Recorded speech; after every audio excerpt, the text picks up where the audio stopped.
I gotta tell you, I was a little severely let down by Fantasy Island.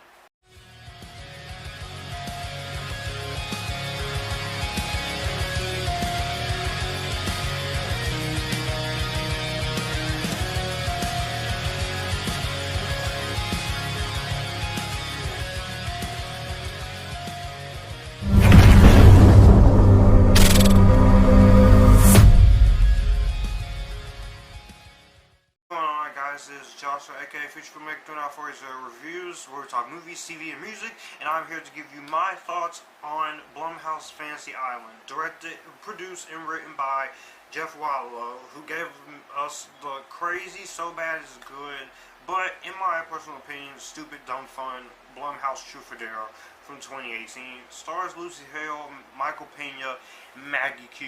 And in Fantasy Island, the enigmatic Mr. Roarke makes the secret dreams of his lucky guests come to a luxurious but remote tropical resort called Fantasy Island to relive their fantasies. Each of them has their own fantasy of what they wanted to do, but they never really got to play it out.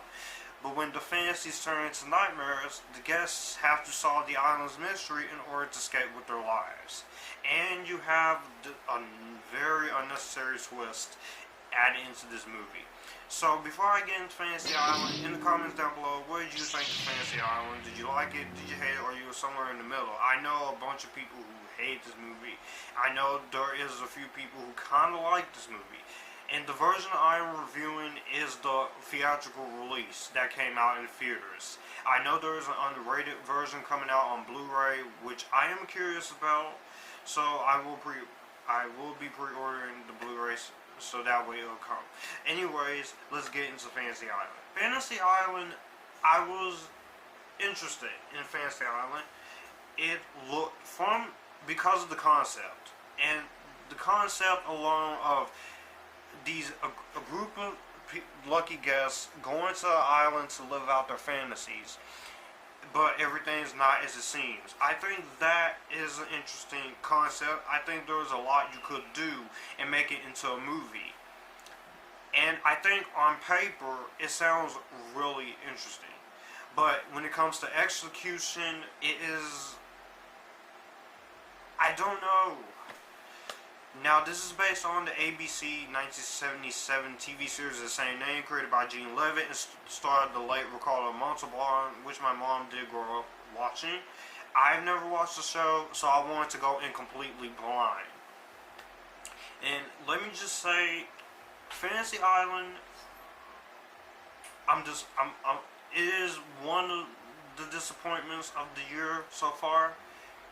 But I did, just like The Grudge 2020, I didn't hate it, I didn't love it, and I'm somewhere in the middle, but I don't know. Now, of course, this is from Jeff Wallow, who directed Kick-Ass 2, which I think is personally underrated.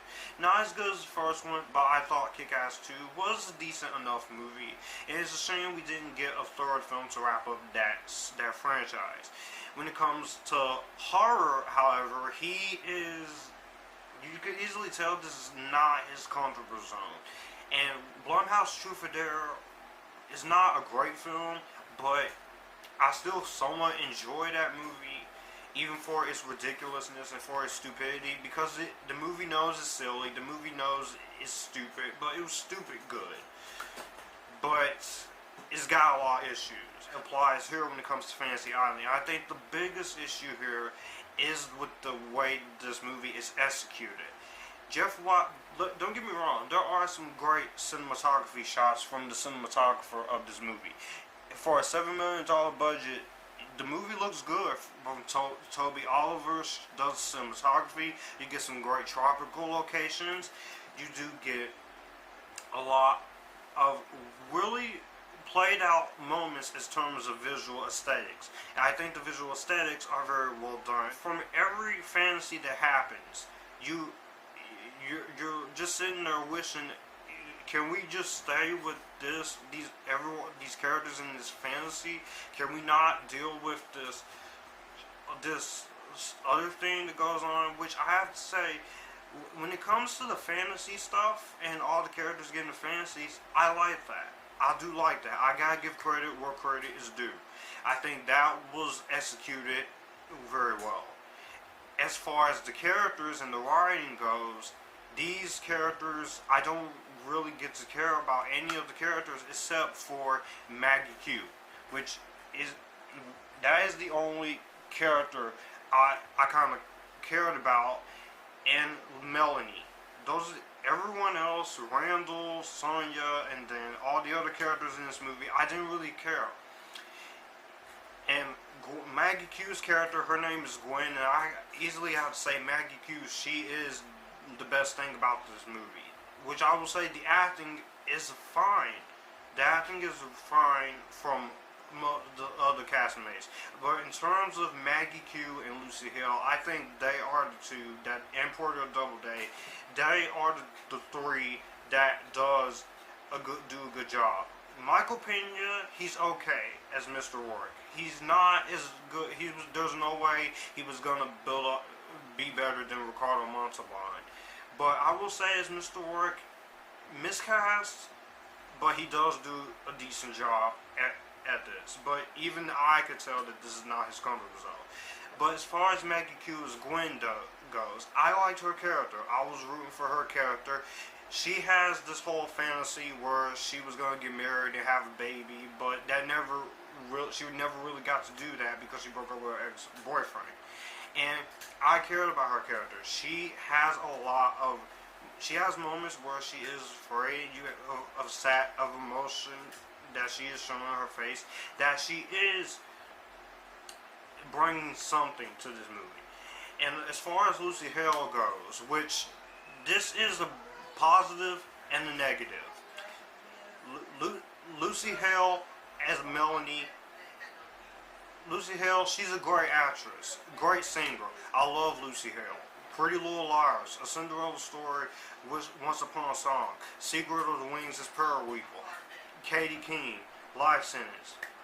I will say, Lucy Hale, she does a good job as Melanie until a certain extent, which involves this twist that I cannot. I'll go into it when I get to my negatives. But I'm going for what I like, because Lucy Hale, she's a really great actress. Her character starts off really damn good. I'm not playing. She wants revenge on the childhood bully, which is Portia Doubleday, and to a certain degree, her character, she started off real strong. And also, I personally feel like this movie is an excuse. This and True for Dare, both those movies are an excuse to say how hot Lucy Hale is. We get it. We get it. She's the hottest 30-year-old Tennessee actress I've seen. We get it. We get it.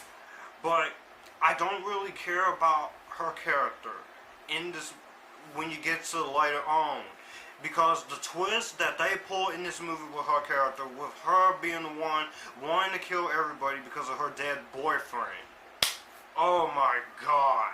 That twist. Actually, it ruins the end of this movie for me, and it ruins her as a character, because she starts off so good, and then you make her into an unlikable girl who wants to kill all the remaining survivors here.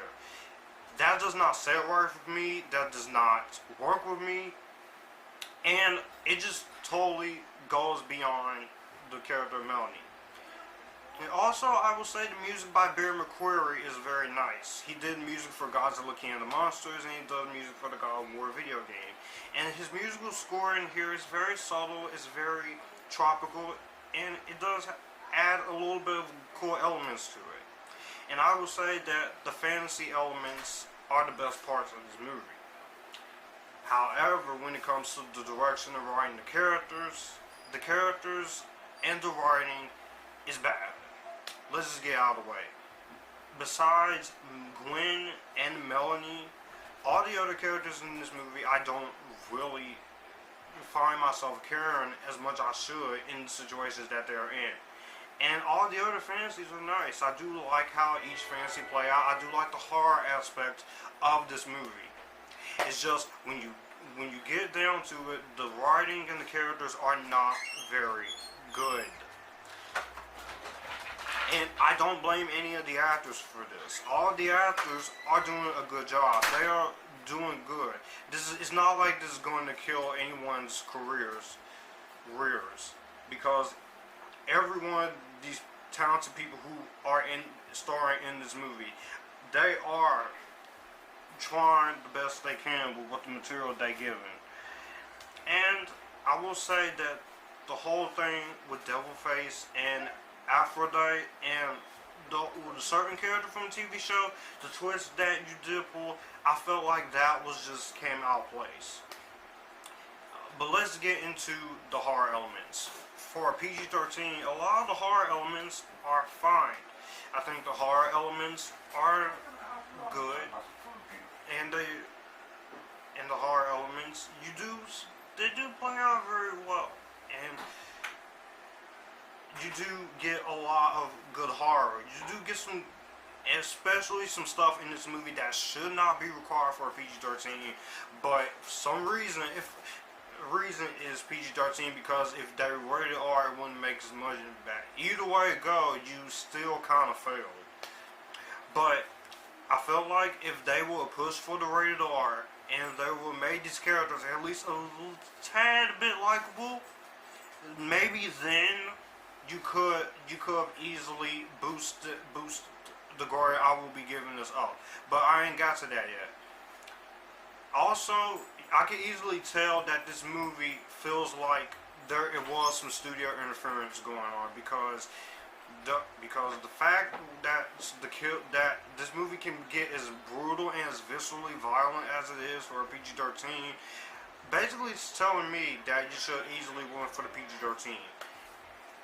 And it's just that when you get down to it, this movie is not that well directed. I'm sorry.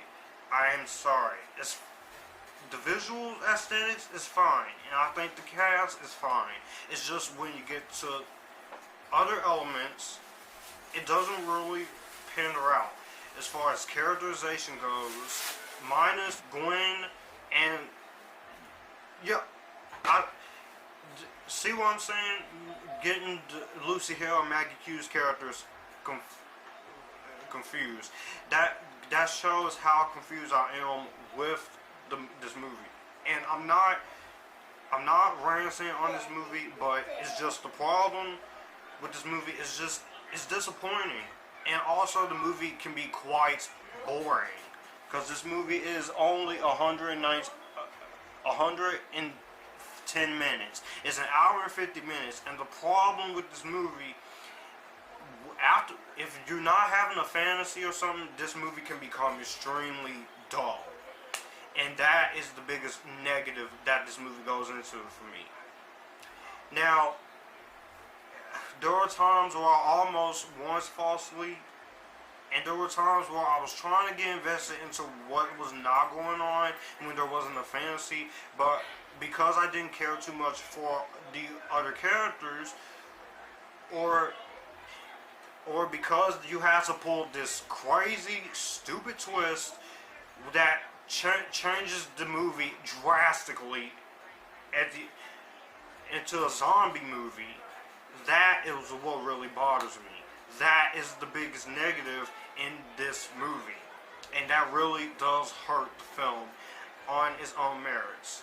Now, before I get into my final thoughts on Fantasy Island, be sure in the comment section down below, tell me, what did you guys think of Fantasy Island? Did you like it? Did you hate it? Or are you somewhere in the middle? All that below. All my social media links in the description box down below. And if you like what you see, hit that subscribe button. And be sure to turn on the bell to get notified with new videos, live streams, all that is up. Because even though you may be subscribed, then when you hit the notification bell, you may not be getting a whole lot of notifications there.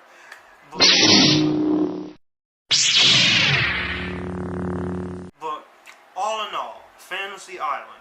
Did I hate Fantasy Island? No. Did I love Fantasy Island? No. Am I disappointed with Fantasy Island? Yes. Do I feel like they could have done more? Yes. And despite some good acting from this cast, especially gorgeous Maggie Q and Lucy Hale, And Michael Pena, despite his best efforts, and he does try, and despite an interesting premise, the characters and the writing and the direction is what keeps this movie.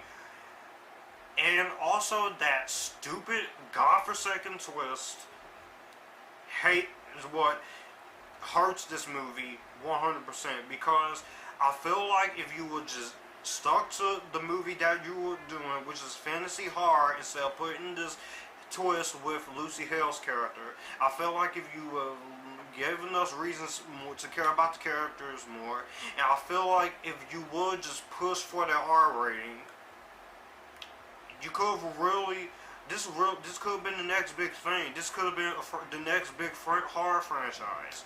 But unfortunately, Fantasy Island just doesn't know what it wants to be. It doesn't know if it wants to be a superhero movie, supernatural horror movie, or it wants to be this whatever it was supposed to be in the third half of the movie. So for that, this movie is somewhat of a time waster, but I would say don't really waste your time. And if to all you people who did not go see this theaters, if you say you didn't see this movie, I can't blame you, because this movie is a big disappointment for me, because I was expecting Fantasy Island to be awesome. Look at the title, Fantasy Island. That's awesome, and you just wasted the potential. So with that being said, I was debating, do I want to give this movie away for Netflix, or do I want to give this movie a Redbox rental?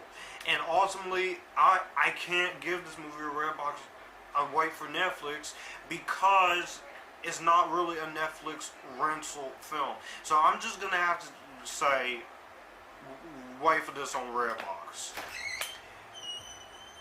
So that was my review of Fantasy Island. Let me know what you guys think of Fantasy Island in the comments section down below. All my social media links are in the description box down below. I'll see you guys in the next review. You guys keep cool and join the Epictasticness.